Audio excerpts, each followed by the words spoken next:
Hi, welcome to another episode of Marvin's Motor City Garage. Today we're going to showcase the 68 Firebird 400 convertible. We just recently did a restoration on this car, basically a paint job, re-chromed the bumpers, cleaned up under the hood a little bit. It did have a little bit of rust repair that we did.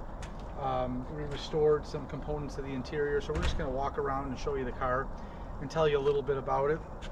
So first off, 1968 Firebird 400 is a special car. Basically, it's the GTO version of a Firebird. The engine was rated at 335 horsepower, but in essence, it's the same exact engine they used in a 350 horse GTO. Same camshaft and everything. And what they did, in order to fit under GM's corporate rules about horsepower to weight ratio, they rated the engine at 330 horsepower, and they actually limited the carburetor so it doesn't open up all the way. And everybody figured that out right away, and they would modify the carburetor slightly, and you'd have your 350 horse Firebird, which is pretty neat. This car is solar red. When the car came in, it was actually a kind of a generic shade of red, and we decided to go back to the correct solar red, which kind of has an orange hue to it. We re-chromed the bumpers.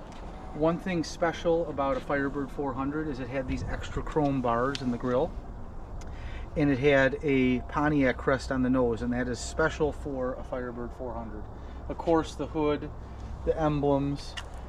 We did add a couple options. We added a hood tack, which they faithfully reproduce with a blue face. Come on inside and I'll show you some things in the interior. We added the factory rally gauges in the dash, and if you take a look at that, it has an oil and water gauge and an amp gauge, and it's a really nice looking gauge package, and they reproduce all that. Also, you have to change the speedometer because on the speedometer it has both of the turn signal indicators in the same side, where the idiot lights had one turn signal indicator here and one over there. So in order to install the gauges, you do have to change both pods. This car also has the factory deluxe steering wheel, which is a pretty sought after item these days. Not necessarily rare, but hard to find in good condition.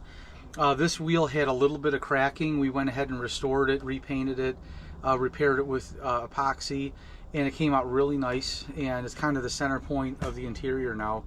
All this parchment interior is original to the car. We just cleaned it all up. We put new foam and spring in the seats. That's kind of what we do on a lot of these cars. And it had aftermarket gauges. We took all that out and just tried to make the car look a little bit more factory in the interior. Kind of interesting how it's a column shift car, because I didn't order a console, and that's the only reason it has a column shift. If you ordered an automatic and didn't specify a console, they gave you a column shift. So that kind of makes it unique. But it's just a nice, real Firebird 400 convertible. A lot of these Firebirds are clones. They're not really born with a 400, but a lot of people add a 400. One thing really neat about this car is it came from the factory this way, and it's nice to get one of these back to original. And this is just a really neat example of an early Firebird.